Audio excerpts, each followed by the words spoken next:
बेटे को भी पैसा मिला और बाप को भी पैसा मिला। बेटे ने गाड़ी खरीदी, मोबाइल खरीदा, कपड़े खरीदे, घड़ी खरीदी। अब तुमने मोबाइल खरीदा 1.5 लाख रुपए का, लेकर आने के बाद वो 1.5 लाख में वापस बिक जाएगा क्या? बोलो, जम के बोलो। नहीं। गाड़ी तुमने शोरूम से खरीद कर बाहर लेकर आए 5 लाख की, 7 लाख की, क्या वो 7 लाख में वापस बिक जाएगी क्या? नहीं। कपड़े तुमने शोरूम से खरीदे 5,000 रुपए के, क्या वो कपड़े वापस 5,000 में बिक जाएंगे क्या? नहीं। घड़ी तुमने खरीदी 10,000 की, क्या वो घड़ी वापस 10,000 में बिक जाएगी क्या? नहीं। पर तुमने जो खरीदा वो नीचे गिरता चले गया, पर बाप ने जो खरीदा वो प्रॉपर्टी, वो प्लाट, वो मकान की कीमत बढ़ती है। दोनों की सोच अलग है। आज की सोच केवल गाड़ी, मोबाइल और फ्लैट तक है। आज के नवयुवक बेटा बेटी, आज की बहुओं की, आज के बेटों की सोच केवल गाड़ी, मोबाइल और फ्लैट, इसके सिवा उसकी सोच आगे जा नहीं रही है। पर पुराने लोगों की जो सोच होती थी, वो जमीन खरीदते थे, वो प्लाट खरीदते थे, वो मकान बनाते थे, जायदाद बनाते थे, जिससे हमारी आने वाली पीढ़ी इसका भोग कर सके। और जब दुख आए, जब तकलीफ आए, जब कष्ट आए, तो वो मकान, वो प्लाट, वो जमीन, वो जायदाद का। दोनों की सोच अलग है। हम कहेंगे ऐसा नहीं है कि आप गाड़ी ना खरीदें, आप मोबाइल ना खरीदें, आप कपड़े ना खरीदें, आप खूब अच्छे खरीदो, तुम्हारी कैपेसिटी जितनी है, आपको हम मना नहीं करेंगे, खूब एंजॉय करो। पर साथ में आने वाला समय कैसा है उसके लिए थोड़ा साध कर अपनी जिंदगी को चलो, क्योंकि जीवन बड़ा बहुत विचित्र है, बहुत विचित्र। कई लोग कहते हैं गुरुजी आप भगवान से कभी कुछ नहीं मांगते, हम कहते मांगते। हम भी मांगते। क्या मांगते हो? बस यही मांगते हैं कि जो शिव महापुराण की कथा में आए उसकी झोली खाली ना रह जाए।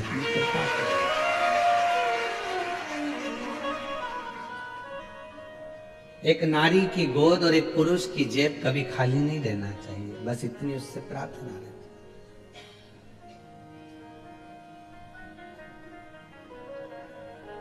अपने लिए तो कहा जब हम जगत के लिए मांगेंगे तो अपने लिए तो खुद दे देगा। हम अपने लिए जोड़ते हैं तो जगत का छूट जाता है।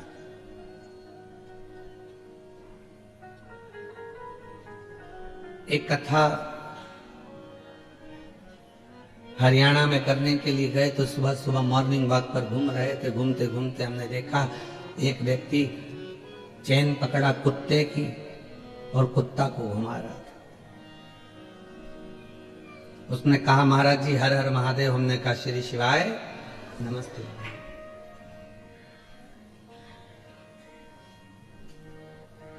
व्यक्ति बोला और महाराज जी आप कैसे हैं? हमने कहा बहुत बढ़िया। हमने कहा तुम कैसे हो? हमने कहा, वो कहा बस आशीर्वाद है, कृपा है। मैंने कहा तुम कुत्ते की चेन पकड़े हो? कहा हाँ। पर हमने कहा हमको नहीं लगता कि तुम कुत्ते की चेन पकड़े, हमें तो लगता कुत्ता तुम्हें पकड़ा है। उसने कहा नहीं महाराज देखो यहाँ कौन कुत्ता ने पकड़ रखा है, कुत्ते के तो गले में बंधी और हम चेन पकड़े। हमने चेन पकड़ रखी है, ये तो कुत्ता बंधा हुआ। नहीं, हमने कहा नहीं नहीं नहीं, ये कुत्ता नहीं बंधा है, तुम बंधे हो। कहा ऐसा हो आप खुद देखो ना। हमने कहा चलो ठीक है, कुत्ते की चेन खोलो। खोलो अभी के अभी। और जो कुत्ते की चेन खोली कुत्ता भागा तो वो उसके पीछे भागा, पकड़ के कुत्ते को लेकर आया, वापिस चेन में बांधा। हमने कहा अब बताओ कौन बंधा था? तुम्हारे पीछे कुत्ता नहीं भाग रहा, तुम कुत्ते के पीछे भागो। हमने कहा कुत्ते जैसी समझदारी और कुत्ते जैसा त्याग और कुत्ते जैसा मोह से त्याग किसी के पास नहीं होगा, चाहे वो बड़े से बड़ा कोई भी हो, कुत्ते जैसा त्याग किसी के पास नहीं है। 1 करोड़ की भी गाड़ी खड़ी हो तो बाथरूम करके चला जाता है। आसक्ति नहीं है उस कुत्ते को उस गाड़ी के प्रति की 1 करोड़ की है, छोड़ो चलो, आसक्ति नहीं है उसमें। कुत्ते जैसी आसक्ति अर्थात कुत्ते जैसा त्याग तो कोई नहीं कर सकता। कोई 1 करोड़ की गाड़ी भी देखता नहीं है। और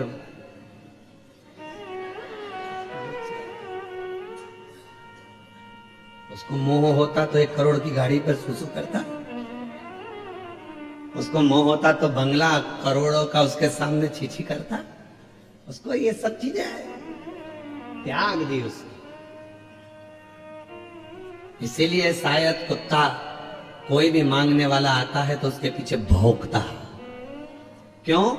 कुत्ता मांगने वाले के पीछे इसलिए भौंकता है कि मांगने वाले को समझाता है कि तू संसार से मांग रहा है, मांगना है तो उस परमात्मा से मांग ले, इसलिए भौंक। मांगने वाला मांगता है, कुत्ता उसके पीछे पड़ जाता, भौंक भौंक भौंक भौंक, आखिरी में उसको भगना पड़ता। समझा कितना? हम ये नहीं कहेंगे कि तुम गाड़ी ना खरीदिए, हम ये नहीं कहेंगे कि आप मोबाइल ना खरीदिए, हम ये भी नहीं कहेंगे कि कपड़ा नहीं खरीदिए। खूब खरीदो, अलमारी में जितनी जगह है तुम तो उतने खरीदो, कोई दिक्कत। पर अपने लिए, स्वयं के लिए बाद का भी सोच कर चलो थोड़ा सा। जब नोटबंदी हुई, नोट बंद हुए, जितना पैसा तो पुरुषों के पास नहीं निकला उतनी घर की बुजुर्ग माताओं के पास निकला। चावल के डब्बे में, आटे के डब्बे में, दाल के डब्बे में, हर जगह से वो पैसा निकला। पति को भी आश्चर्य हुआ, क्यों तेरे पास इतना रखा था? पत्नी कहती है ये मेरे लिए नहीं था, जब कभी दुख की घड़ी आए तो ये पैसा सामने आकर खड़ा हो जाए और तुम्हारी तकलीफें मिट जाए। एक स्त्री कब अपने लिए मांगती है? व्रत भी कर रही है तो पति के लिए कर रही है, उपवास कर रही है तो बच्चों के लिए कर रही है, अपने लिए कुछ नहीं। रोटी बना रही है, बनाने को तो 2 रोटी बनाकर अपने कमरे में ले जाके अकेली खा ले रही। वो तो अकेली तो भूखी भी रह सकती है, जरा सा मुरमुरा खाएगी, भेल खाएगी, पेट भरा जाएगा। पर रोटी बना रही है, तकलीफ है, सिर दुख रहा है, शरीर में तकलीफ है, फिर भी वो रसोई घर में खड़ी होकर भोजन बना रही है कि मेरा पति, मेरे माता पिता, सास ससुर, मेरे बच्चे भूखे ना रह जाए, उसके लिए कर रही है।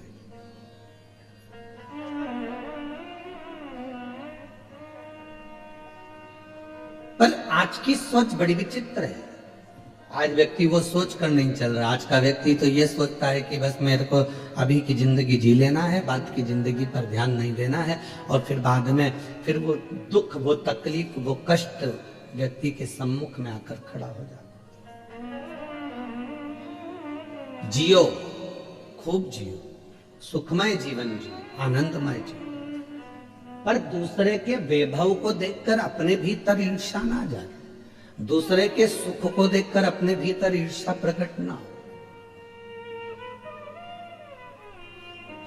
किसी शिव मंदिर जाने वाला व्यक्ति का अगर मुख का दर्शन करो तो भगवान से प्रार्थना करना कि ऐसी कृपा मुझ पर भी करना कि मैं तेरे दरवाजे पर रोज आकर 1 लोटा जल चढ़ा सकूं। ये तेरी कृपा है। और आता है, अभिमान किसको नहीं आता? संसार सागर में जन्म लिया है तो थोड़ी अभिमतता, थोड़ा अहम व्यक्ति की जिंदगी में जरूर आए, इससे कोई नहीं छूटा। देवऋषि नारद स्वयं अभिमत्ता में फूल गए थे, वो तो संत थे, तो भी भगवान के सामने जाकर कह दिया कि मैंने कामदेव को जीत लिया, आपने कामदेव को नहीं जीता। नारद जी को कौन समझाए कि 1 उंगली हम जब किसी पर उठाते हैं तो ये 3 उंगली हमारी ओर जाती है कि तुम अपने अंदर झांक कर देखो। उस पर एक उंगली उठी है, पर ये 3 उंगली तो अपनी ओर ही जा रही है ना। उसमें एक गलती है और हम में तो 3 गलतियां हैं ना। इसलिए देवऋषि नारद ये समझ नहीं पा रहे थे कि मैं अभिमत्ता मेरे भीतर समाहित हो गई,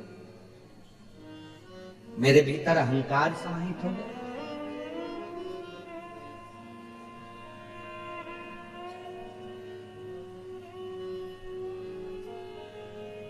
अपने भीतर अहंता श्रेष्ठता नहीं देता।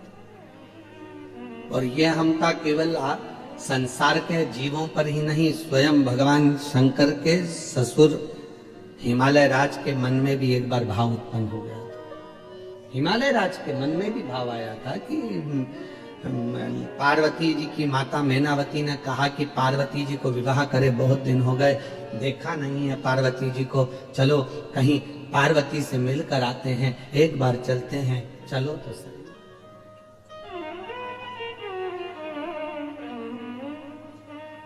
चलो मां पार्वती से मिलकर आते। और हिमालय राज जी ने मैनावती से पूछा कि तुम्हें पार्वती की क्यों याद आ रही है? तो लगता है कि मेरी पार्वती दुखी है, लगता है मेरी पार्वती को कोई तकलीफ है, मैनावती। तो हिमालय राज जी के मन में आया, हो सकता है कि दुख हो, क्योंकि अपना तो इतना वैभव था, हिमालय राज जी कहते हैं, पर मैनावती पार्वती जिन शिव जी के साथ बिहाई है वो तो कैलाश पर रहते हैं, उनके घर में तो कुछ होगा। मेरी जीजियों, मेरे जीजाओं, मेरी बेटियों बेटाओं, मेरी बुजुर्ग माता पिता, ध्यान रखना, बड़ा पेट्रोल पंप, बड़ी गाड़ी, बड़ा बंगला, बड़ी संपदा, बहुत दौलत देखकर बेटी का विवाह कभी मत करना। बेटी का विवाह करना लड़के के संस्कार कहते हैं। वो अपनी पत्नी का आदर करेगा कि नहीं करेगा, सम्मान करेगा कि नहीं करेगा, ये देखकर बेटी का विवाह करेगा। अगर बेटी का पति अच्छा है तो वो पेट्रोल पंप, गाड़ी, बंगला का तो ढेर लगा लेगा। और मालूम पड़े गाड़ी बंगला देखकर बेटी को ब्याह दिया, दोस्तों से फुर्सत नहीं मिल रही है, रात को 2-2 बजे आ रहा है, मदिरा का पान कर कर आ गया, बेटी उस पेट्रोल पंप को क्या खाएगी? बेटी उस जमीन जायदाद बंगले को क्या खाएगी? जब पति का ही सुख नहीं, क्या करे उसका? उस बेटी का विवाह करने से पहले ये देखा जाए कि वो बेटी उस घर में सुखी रहेगी कि नहीं रहेगी।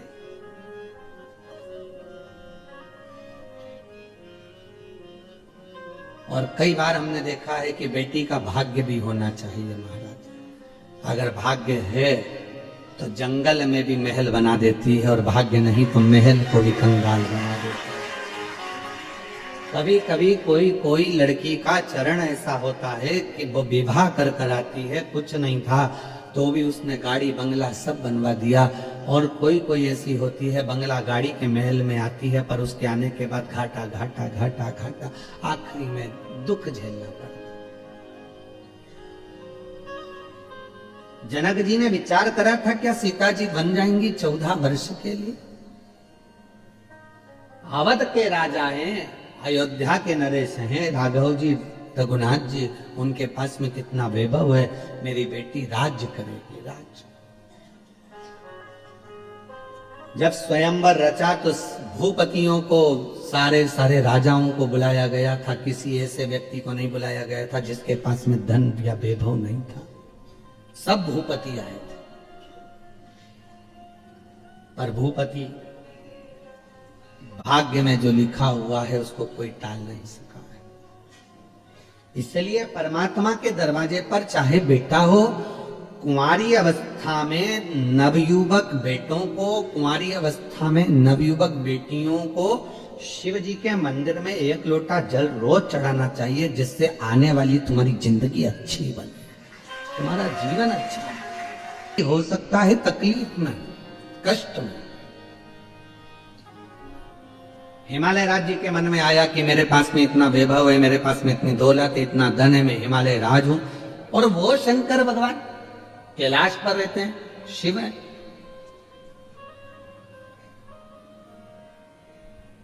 शिव है। मन की पवित्रता रखिए। जितना बड़ा मन होगा उतना उतना जीवन का एक सुख हमारे साथ जुड़ता चले जाएगा। जीवन का सुख, मन की पवित्रता।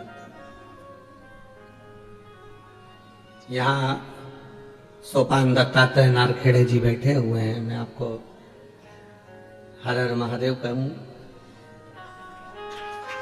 छत्रपति संभाजी नगर के हैं और कुबरेश्वर धाम जब लगभग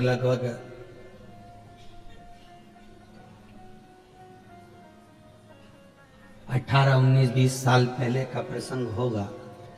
इतना तो क्रम इनके पास में भी नहीं था, पर एक बार जब ये बहुत पुराने जुड़े हुए हैं, उस समय बाबा के धाम जब आए थे तो बाबा का तो पूरा प्रांगण था, वन था, जंगल था, वहां तो गाड़ियां कोई अंदर जाती नहीं थी और कोई अंदर पहुंचता नहीं था। हाईवे से लोग निकल जाते थे, अंदर जाने के लिए लोगों को भय लगता था। एक बार बैठे हुए थे हम, खटिया डली हुई थी, तो नारखेड़े जी कहे, गुरुजी पूरा वीरान है, कोई जीव जंतु हिंसक पशु पक्षी कोई आ जाए, आप अकेले बैठे रहते हो यहाँ और नाम जपते रहते हो अकेले बैठे बैठे, तो कोई जीव आ गया, तुम्हारे नेत्र बंद रहते हैं, कोई खाक हुआ गया तो आप। तो हम इनसे बोले नारखेड़े जी से कि अच्छा है, शिव के हैं, शिव में समाई। तो कहा नहीं नहीं नहीं, इसके चारों तरफ हम बाउंड्री बनवा देते हैं। उस समय इतना वैभव तो था नहीं इनके पास भी इतना, फिर भी बाबा की कृपा थी। सबसे पहली बाउंड्री ये तुम्हारे महाराष्ट्र के ही सोपान दत्तात्रेय नारखेड़े। मैं साधुवाद देता हूँ आपको नारखेड़े जी, बहुत साधु। ये शिव तत्व है। धन कम हो पर मन बड़ा होना चाहिए, और जब मन बड़ा होता है तो जीवन अपने आप सुखप्रद होता है। जीवन सुखप्रद होता है। और जीवन का सबसे बड़ा सुख है आपके मन की बड़प्पन। बंगला बड़ा हो ना हो पर दिल बड़ा रखना, और जब दिल बड़ा होगा तो दुनिया के सारे दुख मिटते चले जाएंगे, कष्ट मिटते, तकलीफें मिटती चली। आप अपने मन को बड़ा रखिए, मन को बड़ा। और जब ये मन पूर्ण तरह से एक आनंद के साथ बड़ा होगा तो वो फिर क्या देगा ये उसके ऊपर निर्भर करता है।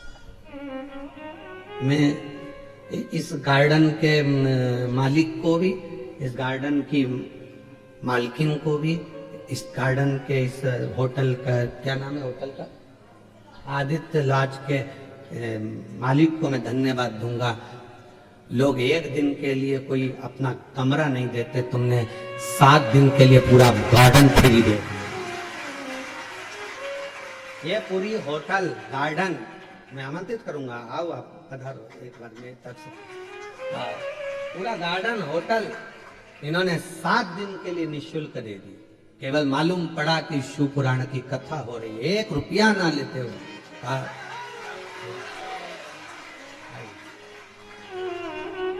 शिव शिव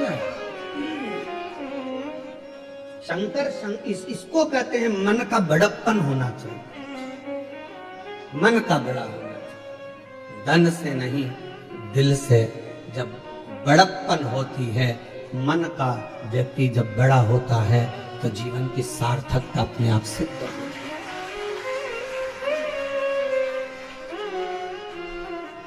बधाई आपको बहुत।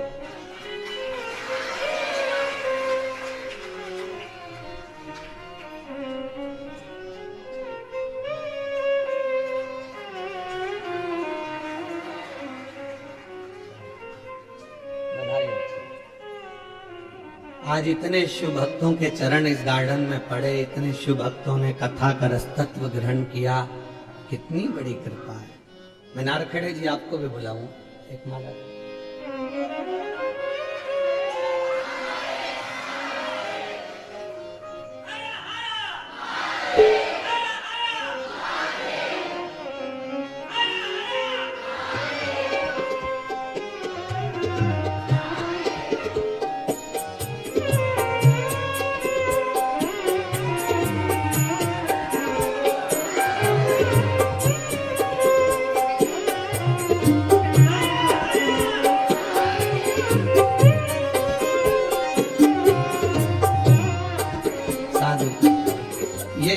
तत्व है। आज इतना बड़ा गार्डन, इतनी बड़ी व्यवस्था, 7 दिन तक निशुल्क देने के लिए भी मन का बड़प्पन चाहिए, मन बड़ा होना चाहिए, दिल बड़ा होना चाहिए। ये हृदय की बड़प्पन है। महाराज, घर बड़ा है वो मायना नहीं रखता, आपका दिल कितना बड़ा है।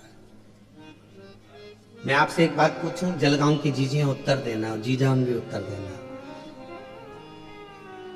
जब तुम छोटे थे, बहुत बाल्यावस्था में थे,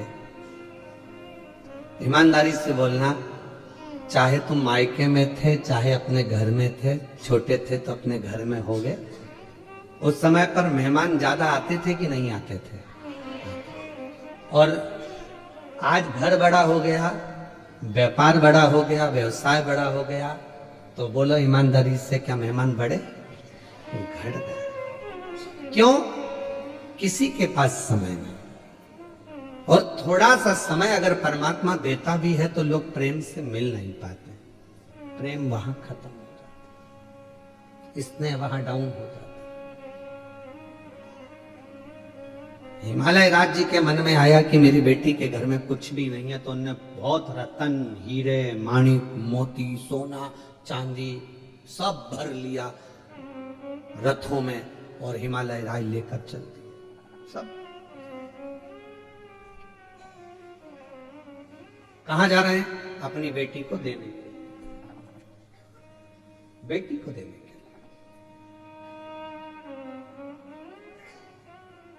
चलते चलते काशी प्रदेश में पहुंच गए और काशी प्रदेश में पहुंचे तो वहां उन्होंने देखा कि इतना, ये कौन सा प्रदेश है, ये कौन सा जगह है, इतना इतना वैभव, जहां खंबे भी रतनों से जड़े हुए हैं, माणिक, मोती, प्रकाश, हीरा, रतन सब भरा पड़ा हुआ है। ये कौन सा क्षेत्र, कौन सा?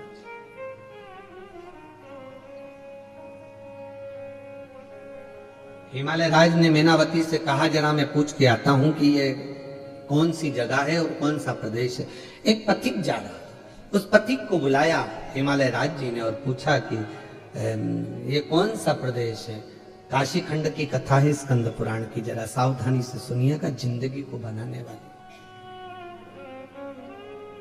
ये कौन सा प्रदेश है? कहा ये काशी है, यहाँ के राजा दिवोदास हुआ करते थे और वो राजा ने अपने प्राणों को त्याग दिया, वो दिवोदास जी चले गए, तो ये काशी अब भगवान शिव को दे गए हैं, शंकर को। शिव की काशी है। हाँ, यहाँ का राजा कौन है? तो कहा विश्वनाथ। यहाँ की रानी कौन है? तो कहा मां पार्वती। हिमालय राज की आंख में से आंसू बहने लगा। मैं अपने आप को करोड़पति समझ रहा था, धनपति समझ रहा था, वैभवपति समझ रहा था, सत्तापति समझ रहा था, पर मेरी भूल थी। आज मुझसे ज्यादा वैभव तो इस काशी में भरा पड़ा हुआ है, जहां शिव, जहां शंकर रहते हैं, शंकर की कथा रहती है, शिव का गुणगान होता है, जिसके मुख से श्री शिवाय नमस्तुभ्यम निकलता है, जिसके घर से एक लोटा जल रोज शंकर भगवान को चढ़ने के लिए जाता है, उस घर का सारा वैभव शिव देते हैं, शंकर प्रदान करते हैं। उस घर के वैभव को शिव बढ़ाते हैं, शंकर।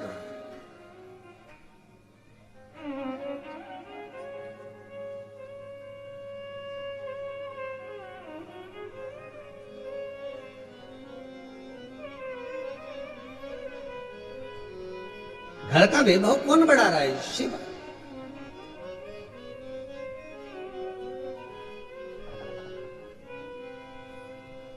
मथुरा में बिरला मंदिर है, जहां पर बिरला ग्रुप का कोई कार्य है, वहां पर बिरला मंदिर जरूर बना और मंदिर का काम नित्य चलता रहता है। आपने देखा होगा, कहीं ना कहीं तो गए ही हो गया आप लोग, बिरला मंदिर का दर्शन किया, सब जगह, गया में भी है, हर जगह पर बनाया हुआ है। किसी ने पूछा कि ये आप फैक्ट्रियां खोलते हो, फैक्ट्रियां लगाते हो, नौकरियां देते हो, वैभव लोगों को दान पुण्य सब करते हो, तो ये मंदिर का निर्माण क्यों करते हो? तो कहा किसी ने बिरला जी से, तो बिरला जी कहने लगे जब मैं उसके लिए कुछ बनाता हूं तो वो भी मेरे लिए बहुत सारा वैभव बनाने की तैयारी कर रहे हैं। हम छोटा सा मंदिर का निर्माण करते हैं, हम छोटे से मंदिर को बनाते हैं। कई लोग कहते हैं अपनी भाषा में, जब लोग बंगला बनाते हैं तो बंगला बनाते से कह देते हैं गुरुजी हमने इस बंगले में, मकान में भगवान का मंदिर बनाया है, देखो जरा कैसा है। गुरुजी मंदिर देखो कैसा लगा आपको? हमने इतने बड़े बंगले में भगवान का मंदिर बनाया है।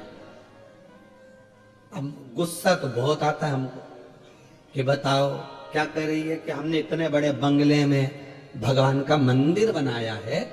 कहना क्या चाहिए कि भगवान के मंदिर में अपना छोटा सा कमरा बनाया है। बोलना क्या चाहिए कि ये बंगला मेरा नहीं है, ये गाड़ी मेरी नहीं है। फिर वही वाली बात आ गई, मेरा बंगला।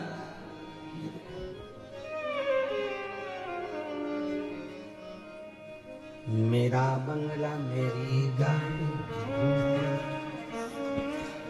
सब कुछ तेरो सरकार, मेरा कुछ नहीं, सब कुछ तेरो सरकार, मेरा कुछ नहीं। ये जितना वैभव है, जितनी गाड़ी है, जितना बंगला है, जितनी दौलत है, संपदा है, आपके घर में भी जो फ्रिज है, गाड़ी है, बंगला है, कौन का है? वो तुम्हारा खुद का है, तुम लेकर आए थे ऊपर से। कौन लेकर गए? दादाजी का है तो दादाजी के पास कहां से आया था? उनसे पूछो। तो कहे परदादा का, परदादा जी के पास कहां से आया था? तो कहे उनके पिताजी ने दिया। तो उनके पिताजी से पूछ किया, उनको किसने दिया था? बुलाए थे कहीं से? कितनी मेहनत कर रहे थे, कितना परिश्रम कर रहे थे, तब थोड़ा सा कमाते थे। वो तो जब से तुमने शंकर को पकड़ लिया, शंकर के लिए कुछ करा, तब से शंकर ने भी तुम्हारे लिए कुछ करना प्रारंभ कर दिया। अपना पूर्व का मत भूलो कि हम क्या थे, क्या हैं, और आज उसकी कृपा से हम कहां बैठे, क्या कर रहे, ये उसकी उदाहरण, उसकी करुणा। किसी की सामर्थ्यता नहीं है कि कोई भगवान शिव को कुछ दे सके। लंका का राजा रावण ने एक बार कह दिया था भगवान शंकर से, लंका के राजा रावण ने कहा भोलेनाथ आप मेरे साथ लंका चलिए। बाबा बैद्यनाथ की स्थापना इसी हुई, आप मेरे साथ में लंका चलिए। शिव जी ने कहा ठीक है चल, उठा ले। शिवलिंग दे दिया भगवान ने, अपना प्रतिबिंब स्वरूप उठा ले। रावण ने उठा लिया, शिवलिंग लेकर चल दिया। चलते चलते शिवलिंग को ले जाते रावण के मन में एक बात आई, भगवान मेरी सोने की लंका में तुम्हें बड़ा मजा आएगा, बड़ा अच्छा लगेगा। किसकी लंका में? सोने की नहीं, पहले शब्द पर जाओ। मेरी सोने की लंका में तुम्हें बड़ा आनंद आएगा महाराज, इतना आनंद आएगा। शिवलिंग रखते चले गए, चौकी बढ़ती चली गई। बाबा बैद्यनाथ जी की कथा कहती है, कहते हैं कुबेर के भंडार में जितना सोना था, गोल्ड था, सारा लगा दिया, पर शंकर की वो चौकी पूरी बन नहीं पाई। रावण ने कहा कुबेर, कुबेर कहते है ही नहीं तो लगाऊं क्या, सोना ही नहीं है, बचा ही नहीं है, अब क्या लगाओगे? तो कहा एक काम कर, मेरी लंका में से सोना लेकर जा। कुबेर ने हंसकर कहा मेरे खजाने का सुई की नोक के बराबर तेरी लंका में सोना है, मेरे खजाने की सुई की नोक के बराबर तेरे खजाने में सोना है। रावण बस इतना सा है, हाँ रावण ने कहा, मैं तो कह रहा था कि मेरे सोने की लंका में तुम्हें ठाट रहे, मेरे कुबेर चौकी नहीं बना पाया, मेरी सोने की लंका सुई की नोक के बराबर है शिव के शिवलिंग के लिए, और दुनिया के लोग कह दें कि हम कर रहे हैं, हम करा रहे हैं, ये तुम्हारी सामर्थ्यता नहीं है, वो तो शंकर करा रहा है और शंकर कर रहा है, अपनी सामर्थ्यता नहीं हो सकती। कोई कहे क्यों महाराज जी वो कुबेरेश्वर धाम बना, आपने बनाया? ना ना, सियोर वाले महाराज की सामर्थ्यता नहीं है कि कुबेरेश्वर धाम को बना दे।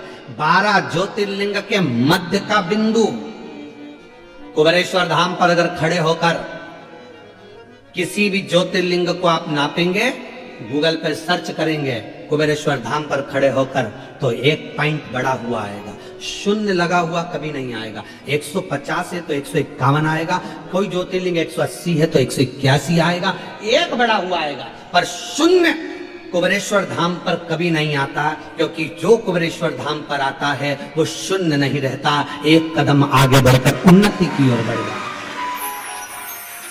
तो क्या हमारे सपने में आया था ये स्थान? नहीं। क्या हमारे स्वप्न में आया था ये कुबेरेश्वर स्थान? नहीं। तो फिर क्या कुबेरेश्वर बाबा बैठे कैसे?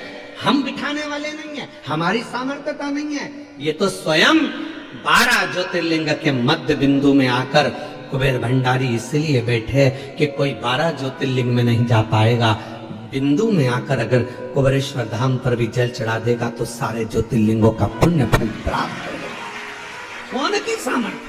हमारी सामर्थ्य तक कि हम कुछ बना दे ना, सामर्थ्य था वहां तो केवल एक छोटा सा शिवलिंग, कभी हम मौका लगेगा ना, अंदर का जो शिवलिंग है उसका दर्शन आपको कभी बनेगा तो ऑनलाइन कराएंगे, कभी योग बनेगा, जब अभी नहीं। छोटा शिवलिंग विराजमान है पाषाण की छतरी के अंदर, बस वही मूल था, उसी का स्मरण, उसी की भक्ति रखे, भजन पूजन करना। बट वृक्ष है 200-400 साल पुराना जो वहां पर विराजमान है, बेल वृक्ष है, वन है, कंकर शंकर है, भक्ति है, जलाशय है, जिस जलाशय का पानी आप लेते हो नल में आता है और वही नल का पानी आप शिव जी को चढ़ाते हो, वो कहीं दूसरी जगह का नहीं। जहां जलाशय उसी भूमि पर बीच में उस पर छत डलवा दी गई जिससे किसी को तकलीफ ना। जलाशय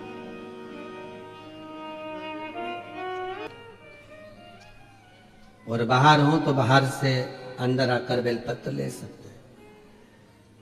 मैं सिरसोली गांव से आई हूं, मेरा नाम सुनंदा सुभाष बारी है। मेरी बहू ने पशुपति व्रत करने के बाद बाबा का प्रसाद मिल गया था। गुरुदेव 5वें महीने की सोनोग्राफी कराने पर पता चला कि बच्चे के सिर पर 2 गठान हैं। सोनोग्राफी की रिपोर्ट देखकर डॉक्टर ने कह दिया कि बच्चे को निकाल दो। एक तो बहुत सालों के बाद तो गर्भ ठहरा बहू का, और ऊपर से बाबा बच्चा भी दिया तो 2 गठान हो गई सिर में। इसको निकाल दो, इसका शरीर काम नहीं करेगा, ये विकलांग रहेगा, बुद्धि काम नहीं करेगी, इसको निकाल दीजिए। गुरुदेव आपकी कथा में सुना था पंडाल में बैठकर वहां की मिट्टी को अगर थोड़ा सा गर्भ से लगाया जाए या सिर पर चढ़ाया जाए तो वो मिट्टी का भी बड़ा भाव। इंदौर में अशोक सुंदर ईशु महापुराण की कथा चल रही थी, हम वहां की भूमि की मिट्टी को लाकर लगा दिया। बाबा रोज शिव जी के मंदिर जाती, जल चढ़ाती, बेलपत्र लाती, बहू खाती। दूसरी बार फिर जांच करवाई तो डॉक्टर ने उस समय पर भी गठान बताया। फिर मन नहीं माना, डॉक्टर तो बोल रहे थे कि बच्चा निकाल दो, पर मन गवारा नहीं था। फिर बाबा का भजन करना प्रारंभ करा, शिव मंदिर में बहू को भेजना चालू करा। बहू जाती, झाड़ू पोछा करती, गर्भ से थी, बेलपत्र चढ़ी पाती, जल पीती, और उसके 15 दिन बाद जांच कराई।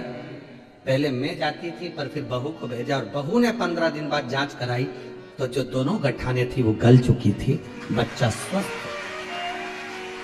डॉक्टर तो बोले थे कि बच्चे को निकाल दो, पर आज बाबा की कृपा से पकड़ के घुमाया जा रहा है और टू व्हीलर में वो गाड़ी चला रहा है, तुम पीछे पल्लू डाल के। अब तो इतना तो भगवान से कहना, प्रभु ध्यान रखना कि भोले बाबा तुम आना लेने के लिए, क्योंकि तुम अच्छे से घुमा लाते हो। जो सुख साइकिल में था वो सुख फोर व्हीलर में भी नहीं है। साइकिल लेके चल रहा है, इतने में सामने से कोई खड्डा आ गया,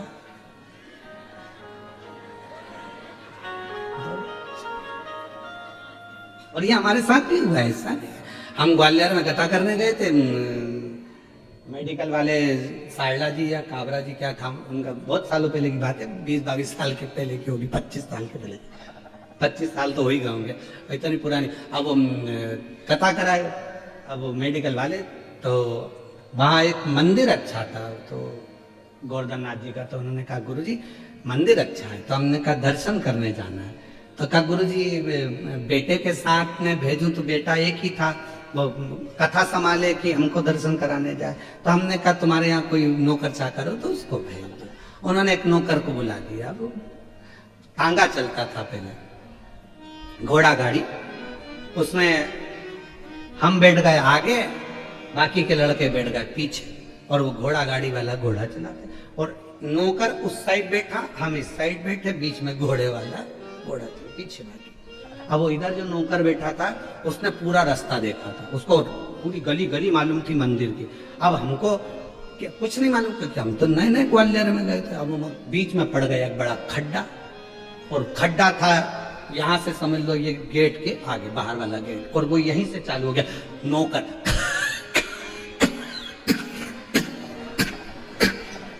हम समझे मक्खी घुस गई, और आगे जाके एक बड़ा वाला खड्डा था, उसमें तांगा गिर गया, सब लुढ़क गए। तब उसके मुंह से निकला डा, तब अब गुस्सा इतनी आई, हमने कहा पहले नहीं बोलते, मैं तो बोल रहा था कि, और आखिर में जब अंदर गिर गया तो डा निकला। तब समझ में आया कि खड्डा, वहीं से चालू हो गया था कि खड्डा। तब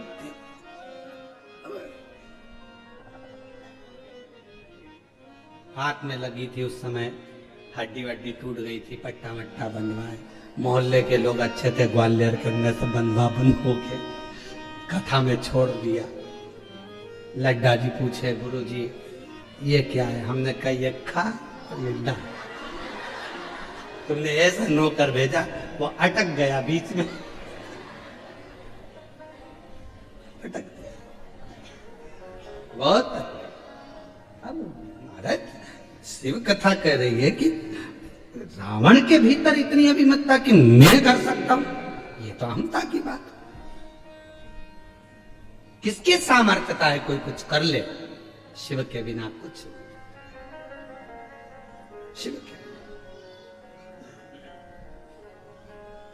महाराज भगवान आते भी हैं संतों के लिए, साधुओं के लिए, गुरुजनों के लिए, तपस्वियों के लिए, साधकों के लिए, उपासकों के लिए। तो केवल उनके लिए नहीं आए, हम सबका कल्याण, हम सबका कल्याण, किसी एक के लिए नहीं है। ये शिव महापुराण की कथा जो ऑनलाइन चल रही है, आप अपने अपने घरों में बैठकर इस कथा को स्मरण कर रहे हो, अपने अपने भवन में बैठे हुए हो, चाहे आज पंडाल के बाहर अंदर जहां बैठे हो, कथा का रसतत्व ग्रहण कर रहे हो, किसी एक के लिए नहीं, सबके लिए, सर्व जगत हित के लिए। महाराज तो फिर वही वाली लाइन आ गई, प्यार झूठा सही किसी और से, तो कहे दुनिया को दिखाने आ जा तो किसी और से मिलने के। मेरा परमात्मा किसी संत से, साधु से, गुरुजन से, तपस्वी जन से, साधक जन से, उपासक जन से मिलने भी आएगा तो उसमें दर्शन तो हम ही को।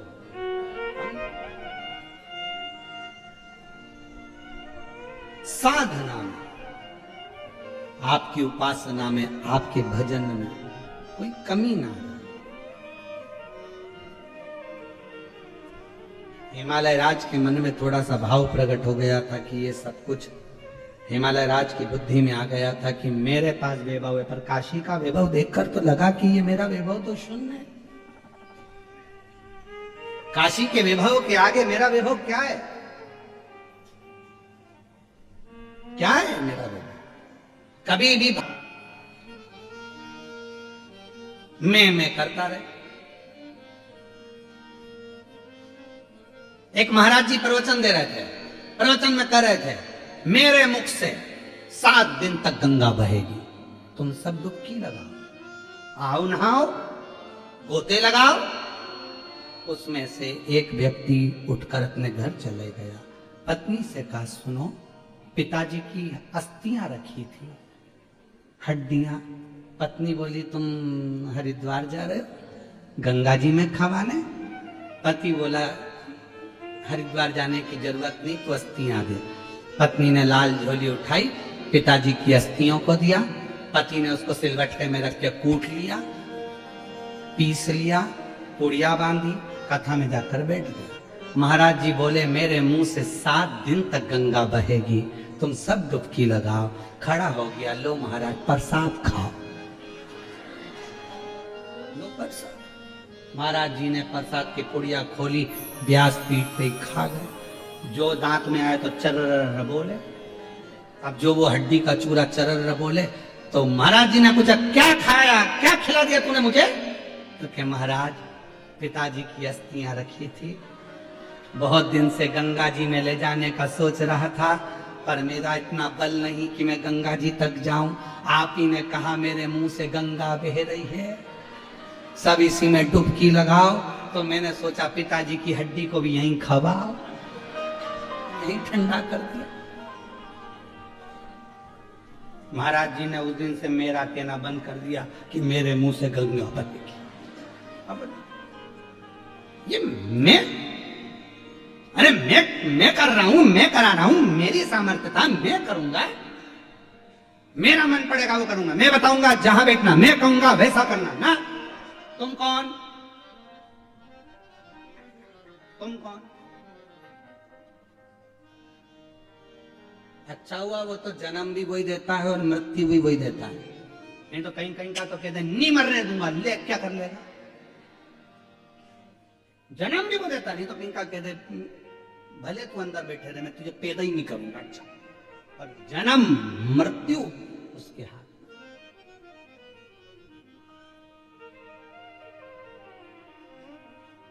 तो अच्छा है उसके यहाँ रिश्वत नहीं चलती, नहीं तो तुम एक हाथ पेटी दिया थे और कह देते पड़ोसन को उठा के ले जा, मुझे छोड़। अच्छा है।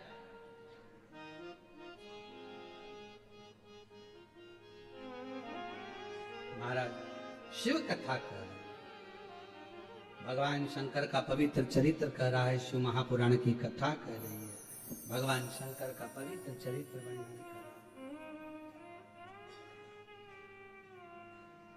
शिव को जपो। हिमालय राज गए, रतन माणिक मोती सोना चांदी हीरा पन्ना सब लेकर गए, सब कुछ।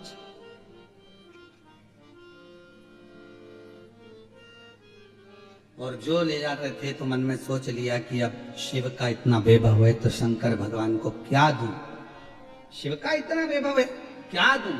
इसलिए शंकर भगवान आपसे कुछ नहीं मांगते, सारी समस्या का हल एक लोटा जल। केवल शंकर भगवान आपसे मांग रहे हैं तो एक लोटा जल, और वो भी होए तो 2, नहीं हो तो 3 बार ताली बजाकर बम बम बोले, बोल दिया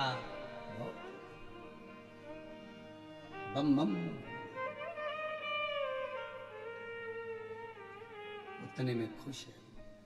कितना एक पत्र है, देखो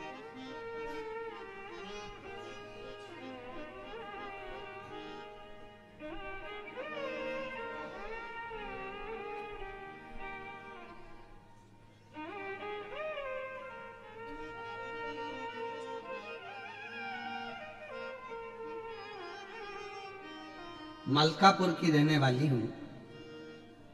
मेरा नाम विजया संदीप पवार है। कहीं बैठे हो?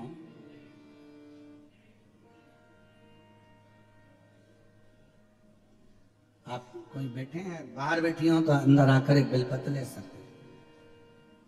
मेरा नाम विजया संदीप पवार है। महाराज जी बाबा की कृपा से मेरी तबीयत खराब रहती थी, अब पूर्ण तरह से स्वस्थ हूं। मैंने अपनी बेटी को एक काम बताया कि तू शिव जी के मंदिर में जाकर एक लोटा जल चढ़ाया कर, मंदिर की सफाई कर दिया कर। मेरी बेटी तो पहले मुझ पर हंसी, कहा माँ मैं डॉक्टरी की पढ़ाई कर रही हूँ, एग्जाम देने की तैयारी कर रही हूँ और तुम कह रही हो कि मैं मंदिर जाऊं।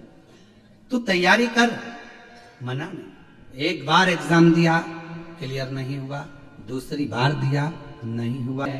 जिन नगर में, सोसाइटी में शंकर के मंदिर नहीं थे, शिवलिंग नहीं थे, आज पूरा विश्व शिव जी की कथा सुनकर, शहर हो चाहे गांव हो चाहे खेड़ा, सब जगह पर शिवलिंग की स्थापना हो रही है और शंकर विराज। आज लगता है कि मां अहिल्याबाई होलकर जी ने जो करा, प्राचीन मंदिरों को जीर्णोद्धार कर कर उनका निर्माण करवाया, पर शिव महापुराण ने ये 30 सालों में जो इतिहास रचा है, वो इतिहास यही रचा कि उसने शिव महापुराण ने जगह जगह मंदिरों का निर्माण शिव। और केवल मंदिर ही नहीं, अपने हृदय में जो भाव प्रकट होता है शिव के प्रति, वो शिव का मंदिर ही कहलाता है, शंकर का मंदिर।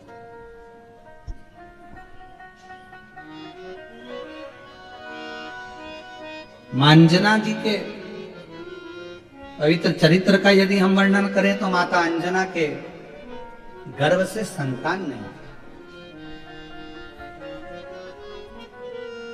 जब संतान ही नहीं तो मां अंजना गौतम बाबा के पास चली गई अपने पिताजी, और कहा, निवेदन करा कि मेरे गर्भ से औलाद नहीं होती, संतान नहीं होती, मेरी औलाद नहीं है, बच्चे नहीं है, क्या करूं? भगवान कृष्ण जी के यहाँ 16,108 रानियां हो गई। जब संतान नहीं हुई तो गर्गाचार्य बाबा ने उनको शिव जी की आराधना बताई। रामेश्वर धाम की स्थापना का कारण भी यही रहा कि लंकापति रावण को कैसे विजय प्राप्त करी जाए, तो राम जी को शिवलिंग की आराधना बताई।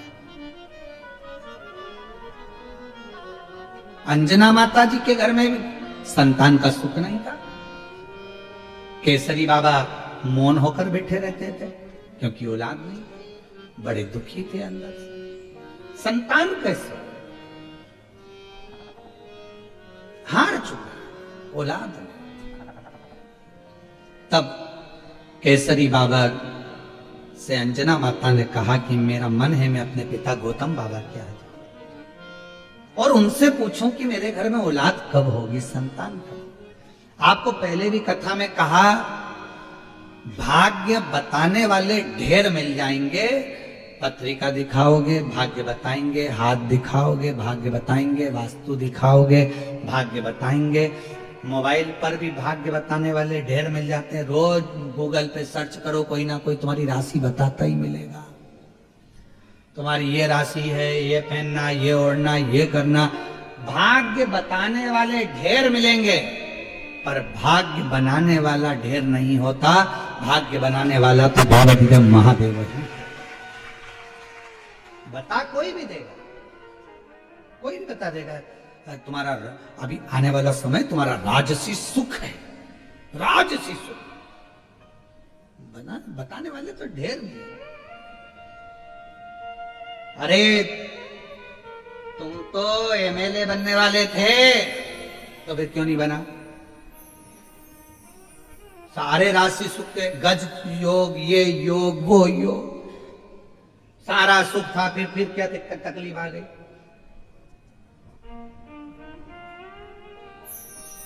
राहु घुस गया, राहु प्रवेश कर, ये प्रवेश कर गया, किसी ने कुछ कर दिया, कुछ धर दिया, ये सब चलता है।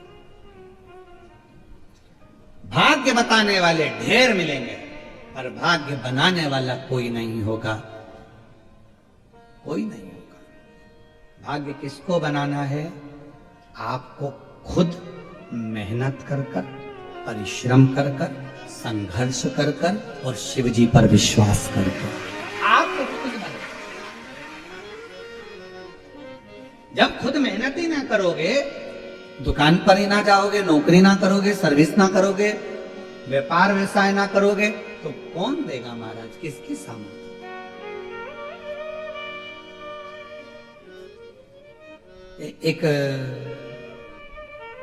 एक हमारे परिचित थे, अच्छे पुराने परिचित थे, तो वो उनकी जो घर में ज्यादा तो नहीं था, जमीन थी 4-5 एकड़, 2-4 भैंस थी और खेती बाड़ी यही काम करते थे। पंडित जी थे, शांत हो गए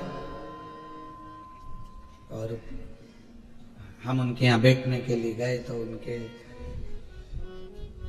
2 बच्चे और 3 बच्चियां, 5 बच्चियां भी बड़ी और बच्चे भी थोड़े ठीक ठीक थे, छोटे। तो वो मिलने गए तो उनके रिश्तेदार हमसे बोले, गुरुजी अब आप बोलो बहू को कि अब ये भैंस वगैरह, ये जमीन वगैरह सब बेच बुचा दे और हम लोग सब देख लेंगे, कर लेंगे। अब क्या रखा है, सब तो चले गया, बाप चले गया इन बच्चों का। अब हम जाने लगे तो हमने उनकी पत्नी से कहा, एक निवेदन है, ना भैंस बेचना ना जमीन बेचना। अगर किसी के अधीन होना है तो जरूर बेच दो, ना भैंस बेचो ना जमीन बेचो। वो गए हैं, जान दो, संभालो, बच्चों को पढ़ाओ, विद्याध्ययन कराओ। आज लोग कह देंगे कि हम बैठे हैं संभाल लेंगे, कितने दिन संभालेंगे? कौन ला कर देगा, कौन खिलाएगा? किसी की सामर्थ्यता नहीं है कि बहुत दिन संभाल ले, अपने को खुद करना पड़ेगा। अब तुम्हें तुम्हारे पति का भी फर्ज अदा करना है और पत्नी का भी फर्ज अदा करना है और तुम्हें आगे बढ़ना है, रोना नहीं। रिश्तेदार कहेंगे ऐसा कर दो, ये बेच दो, वो ना ना ना, अब संभालो, संभालो। आप अकेले नहीं हो, आपके साथ में दूसरा बल भी है, बल।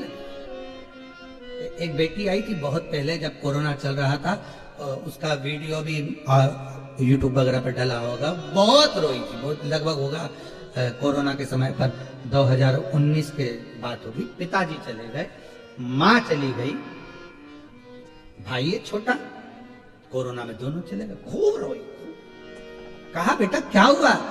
पिताजी चले गए, माँ चली गई, सब, अब कुछ भी नहीं बचा, मेरा भाई और मैं हूं, क्या करें? मैंने कहा पढ़ाई कर रही हो? हाँ। भाई पढ़ रहा है? हाँ। तो हमने कहा एजुकेशन जैसा धन तुम्हारे पास में है तो फिर रोना क्यों बेटा?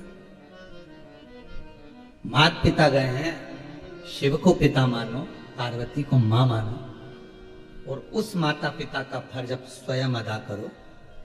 भाई को भी पढ़ाओ, खुद भी पढ़ो। आज मैं उस बेटी को, जो कि छत्तीसगढ़ की रहने वाली है, उस बेटी को मैं धन्यवाद दूंगा, बिलासपुर की वो बेटी आज डॉक्टर बन गई है और उसका भाई इंजीनियरिंग कर रहा है। साधुता दूंगा मैं, हिम्मत मत हारो। ये कहने वाले कह देते हैं हमारे पास आ जाओ, हम संभाल लेंगे, हमारे पास आ जाओ, हम खिला देंगे, हमारे पास रहो, अब हम है ना, सब देख लेंगे, सब संभाल लेंगे, ये भेज दो वो भेज, ना ना ना ना, अपने पर आश्रित। मेहनत करो, खुद पर विश्वास करो।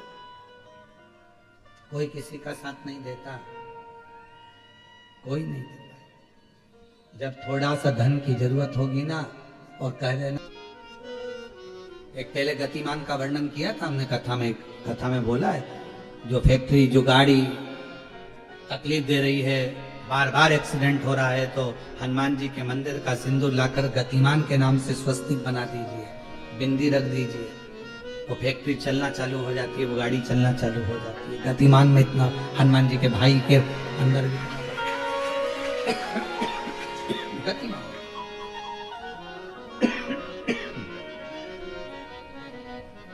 खूब सेवा करी राम जी की, खूब सेवा।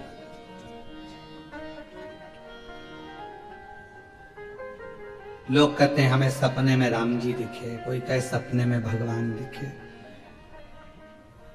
हनुमान जी कहते हैं सपने में दिखना बड़ी बात नहीं है, दिल में दिखाना बहुत बड़ी बात है।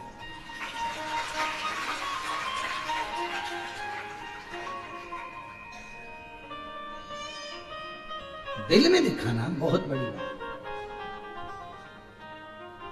कहने को तो कोई भी कह देता है तू मेरे दिल में बसती है, मेरी पूरी जिंदगी तेरे नाम कर दी, और इतने में पत्नी बोले तो वो पीछे वाला प्लाट मेरे नाम कर दो। पागल हो गई है, वो तो मम्मी का है, तेरे नाम कैसे कर सकता? तो फिर एक काम करो, अभी जो नई गाड़ी लो तो मेरे नाम से लेना।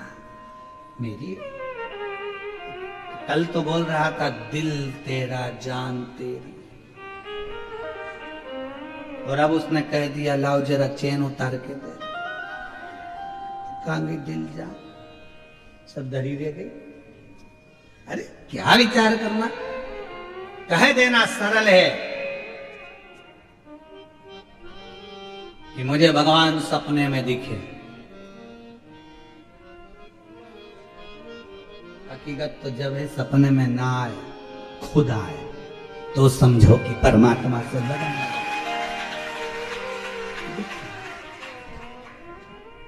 अरे ऐसे तो वो याद आता है हमको, एक वो हासी वाला भाई था राजू श्रीवास्तव, वो तो अपना है।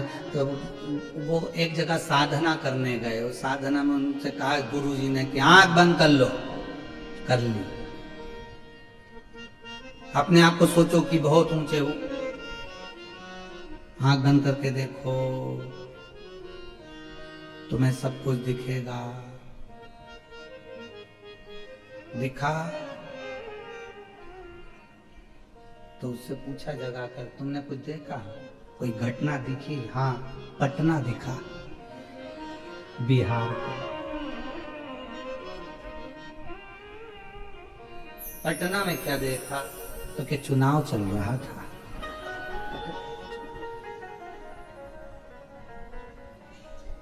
गुरुजी ने कहा हमने घटना पूछा था, तुम पटना बता रहे, तुम घटना पूछा और तुम पटना। दिखे ना, सत्यता तो जब है जब परमात्मा तुम्हारे सम्मुख में आए, हाथ पकड़े और तुम्हें शिवालय तक ले जाकर कह दे कि इस दरवाजे को मत छोड़ना, मैं तुझे कभी नहीं छोड़ूंगा, तो समझो। समय आया, 12 ज्योतिर्लिंग का स्मरण कराया, बाबा देवादिदेव महादेव का पवित्र चरित्र का वर्णन किया, चंद्रदेव की काया का रोग को भगवान शिव ने सही किया, सोमनाथ जी के रूप में विराजमान हुए। श्री शैलम पर पहुंचकर कार्तिकेय बाबा को दर्शन दिया, मल्लिकार्जुन के रूप में विराजित हुए। दूषण नाम के राक्षस का संहार कर महाकाल बन गए। विंध्य पर्वत को दर्शन देकर ओमकार बन गए। नर नारायण को दर्शन देकर केदारेश्वर बन गए। कुंभकर्ण की पत्नी करकटी के बेटे भीम का संहार कर भीमा शंकर बन गए। मनु शत्रुपा को दर्शन दिया, काशी विश्वनाथ बन गए। गौतम बाबा को दर्शन देकर त्र्यंबकनाथ बन गए। रावण के लिए वैद्यनाथ बन गए और दारुक नाम के राक्षस का संहार कर नागेश्वर बन गए। राम जी द्वारा स्थापित होकर रामेश्वर हो गए। सुधर्म नाम के ब्राह्मण की पत्नी घोषमा के बेटे को जीवित कर दिया तो कृष्णेश्वर बन गए। शिव भगवान देवादिदेव महादेव केवल एक ऐसे हैं जो भजता है उसके नाम से भी वो पूजा जाते। पीपल के पेड़ के नीचे बैठे तो पिपलेश्वर महादेव, बड़ के पेड़ के नीचे बैठे तो बटकेश्वर महादेव, एकांत में बैठ गए तो एकांतेश्वर महादेव, मणि से निर्मित हो गए तो रत्नेश्वर महादेव, बेलपत्र के नीचे बैठ गए तो बेलकेश्वर महादेव, टुकड़े टुकड़े हो गए तो खंडेश्वर महादेव, ऐसा 1000 टुकड़े हो गए तो सहस्त्रेश्वर महादेव, गंगा के घाट पर बैठ गए तो गंगेश्वर, यमुना जी के घाट पर बैठ गए तो यमुनेश्वर, नर्मदा के घाट पर बैठ गए तो नर्मदेश्वर, सरयू के घाट पर बैठ गए तो सरयूश्वर। प्रत्येक घाट पर बैठकर जो सर्वनाम से पूजित है, उसका एक नाम नहीं है, सर्वनाम से जो पूजित है, सबका कल्याण करता है, वो मेरा कुबेरेश्वर महादेव हर जगत में हर नाम से पूजीमान हो जाता है, जगत का कल्याण करता है। ऐसे 12 ज्योतिर्लिंग का स्मरण तुमरुका जी कराए। चंचुला देवी का पति बिंदु प्रेत योनि से मुक्त हुआ और प्रेत योनि से मुक्त होकर चंचुला का पति देव योनि को प्राप्त कर चंचुला खंड सौभाग्यवती होकर भगवान देवदिव्य महादेव के धाम जाती है। संपूर्ण भारत की नहीं, संपूर्ण विश्व की मेरी जीजियों को आने वाले करवा चतुर्थी का, करवा चौथ का बहुत बहुत बधाई हो। आप सबका सौभाग्य अखंड हो, अखंड सौभाग्यवती रहो। माँ चतुर्थी माता, चौथ माता, माँ पार्वती, माँ उमा आप सबके हाथ के चुड़ले को अमर रखे, यही माँ से प्रार्थना है। माँ आपके मांग के सिंदूर को, गले के मंगलसूत्र को, हाथ का चुड़ला तुम्हारा अमर हो। चौथ माता सब पर कृपा करे। करवा चतुर्थी की, करवा चौथ की मेरी जीजियों को, मेरे जीजाओं को बहुत बहुत बधाई हो। संपूर्ण सनातन बहुत सारे संपूर्ण ये पवित्र कथा शिव महापुराण की ऑनलाइन चल रही थी। श्रीकांत सुभाष बोडरे माली जी, श्री ममता श्रीकांत बोडरे माली जी द्वारा इस कथा को आयोजित किया गया। 7 दिवसीय कथा चली। बड़े भाव से आपने और हमने श्रवण करा ऑनलाइन अपने अपने घरों में रहकर। दिल से कथा का रस तत्व आपने पाया। बहुत सारे पत्र इस कथा के अंतर्गत आए, हम पढ़े भी कुछ, कुछ नहीं भी पढ़ पाए, कुछ रह गए। सभी पत्रों को तो पढ़ना मुश्किल होता है, पर अब जितने भी पत्र आते हैं उन सभी पत्रों को आजकल हम लोग सीहोर लेकर जाते हैं, जिससे कक्ष बनाया जा रहा है। बाबा का पत्र, बाबा के